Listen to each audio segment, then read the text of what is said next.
Hi, Julian and Paul. I thought we'd just take a short video of how I record announcements remotely, as hopefully I think that will help just to fill in the gaps where we've been discussing the whole process.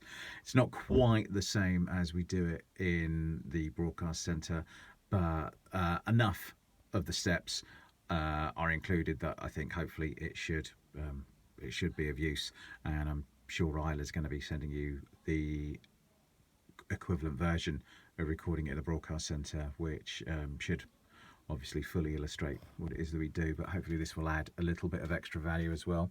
So I have a PPS schedule open, as you can see. Now I'm going to record an announcement for the end credits of Countdown. There's nothing. The way we work at the moment, there's nothing that specifically nominates that a voiceover should go here. Certainly nothing speaking to any other program. You will see some notes there. The pointer group is telling me that it wants me. This is on the end credits, the final part of Countdown at 14:40. There will be an announcement for at 8 o'clock tonight, the Great British Bake Off, and then see for just VO only. That usually means just a quick throw. A quick announcement for A Place in the Sun coming up next.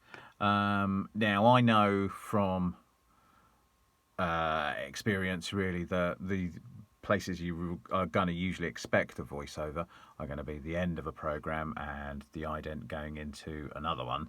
But there is, unlike I think the proposed system where we would have the handles or whichever is going to generate the placeholders in OmniPlayer, we would just have to come. We would come in, look for these, look for the pointer groups, and then move on, and then write something for those accordingly. So what I would do now is I would then jot down a script here, which I happen to have done, and I would just come to my next screen and record. And I would just, obviously in the broadcast centre you would do this straight into barcode. So I would just go patisserie, they've all got to do patisserie. A place in the finals is the reward on the Great British Bake Off tonight at 8 o'clock. But next this afternoon here on 4, it's Countdown. Now, just using this one example, I will just trim the ends, and I can see how long then that is. I can see from my recording software here, that's telling me that's 11 and a half seconds. I'll actually add on the duration a couple of seconds to allow for the ducking, so I can put my tag in here, and I know that that's telling me there that the graphic will come on with an offset of 23, so I'm going to mirror that. I'm going to put in my duration, so that was 11 seconds of voiceover. We generally add 3 to allow for the ducking. And here is what reference I would. When I save this, I'm going to give it the barcode reference, the Met ID for that, and put it in. Here is barcode. So what I'm going to do is have a look at the relevant channel 4, the relevant day. I happen to be looking at Tuesday the 17th. So I'm going to go in here, and you'll see here are the placeholders that we've been talking so much about. This is what we use another anno to create. Now I can see they're all empty, that nothing's committed. That will turn green once committed, and that would be yellow if there was anything in there. And if you record it in the broadcast centre, it would have all the metadata such as the duration, time of various other bits and bobs. So as it is usually to record, if I was in the broadcast centre, I would have just recorded straight into this. I would select this. I would, oops, doesn't seem very happy. That's one of the issues of being remote. I would then put some details there, just write what it is, just so I can find it again in a hurry. We don't really have that luxury at the moment, don't really need it when you're remote.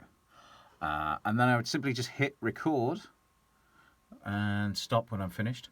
But the important bit that I need there is really the first open one is 01. So I would just put 01 here and save. So I know then that when I'm going to save this, I'm going to have to save that as C4-1711-2020-01. And then for the next one, I'd move on to the next voiceover, which you can see, I can see down here that I'm being asked to write something else and do that. That would then become 02 in here and so on. I'm then going to talk into here, and this would become 03. So once I've recorded them all and labelled them, I'll upload them. They'll all magically come into barcode in about 5 or 10 minutes afterwards, and then I would commit, and they should be visible to Morpheus. Yeah, it's a much quicker process, obviously, when you record straight into them and then commit straight away, and then you tag with your 01, 02, etc. Right, I think that is really about it. Hopefully that's of some use and some value, and illustrates a little clearer the process we go through. Yeah, because sometimes I'm aware that if it's a process you go through an awful lot, it can be quite difficult to describe it to other people, because obviously there's things that you do almost from muscle memory, that important steps that somebody else might really need to know that you just gloss over automatically. So yeah, fingers crossed that's done everything, and I will talk to you soon.